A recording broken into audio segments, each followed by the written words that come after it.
Wolf of Snow Hollow takes place in a small town where terror arises as bodies are discovered after each full moon. Losing sleep, raising a teenage daughter, and caring for his ailing father, Officer Marshall, played by Jim Cummings, struggles to remind himself there's no such thing as werewolves. Jim Cummings, who, by the way, is not the same Jim Cummings as the voice actor from all your favorite TV shows growing up, also wrote and directed this, and this is his second feature film after his critically acclaimed Thunder Road in 2018. It was released on VOD in October. I saw it about a month late, and I've been sitting on it for a while, but I've been wanting to talk about it briefly because I absolutely love this movie. I found it to be one of the most unique takes on a werewolf movie in quite some time. Mainly because, despite the title, you actually don't see what's attacking everyone for much of the movie. There are a number of times it attacks throughout the film, but a lot of those will happen off screen. The film is more of a darkly comic character-driven film about this one deputy having a total breakdown, because he's going through some issues of his own. He's a recovering alcoholic, he does have a bit of a stressful relationship with some of his family members, and then one attack after another happens, and everyone in this town just comes after him to find this thing. And while that may not sound all that interesting on paper, what makes it work so well is the way in which these conversations unfold. The film is definitely more comedy than horror, and its sense of humor can be described as very offbeat. The way a lot of these characters interact, primarily the way in which the deputy argues with literally all of the town, it comes off more in the style of teenagers getting into some petty argument at school, except they're arguing about people in town getting brutally murdered. The way they'll lump in attacks with something mundane, it's like they're simply being inconvenienced, and the way in which they convey this would be pretty funny most times. And the more the deputy breaks down and tries dealing with all this stress, we see how he's really more annoyed than anything. His irritation reminds you of someone who's just having a bad day because they have car troubles or something broke down in their house. He's not exactly the most empathetic at times, and it doesn't always make him the most likable protagonist, but Cummings' absurd delivery and deadpan sense of humor makes up heavily for that. The more likable characters come from the supporting cast, which include Ricky Lindhorn as Cummings' co-worker, Chloe East as his daughter, and Jimmy Tatro as someone who dated one of the victims. Though the biggest standout is Robert Forster, who played Cummings' father, who was also the sheriff. This was actually Forster's final film role, as he sadly passed away last year, and the film is dedicated to him, and I found this to be a nice swan song for him, with a storyline that makes this a touching end to a great career. Overall, it is a very funny film. The way it can feel weird or a bit off-putting at times may be a slight turn-off for some people, but it's a really fast-paced film that has a lot of fun with a familiar concept, and I'm looking forward to what Cummings does next. The Wolf of Snow Hollow gets a 9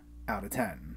So, let me know, did you see The Wolf of Snow Hollow, or are you planning to see it, and what were your thoughts? Did you find it funny? Did the absurd sense of humor work for you? And what's your favorite werewolf movie? Let me know in the comments below. If you enjoyed this video, please like it and share it, and for more movie reviews and film discussion, please make sure to hit that subscribe button to stay updated. Thanks for watching, everyone, and I'll catch you next time.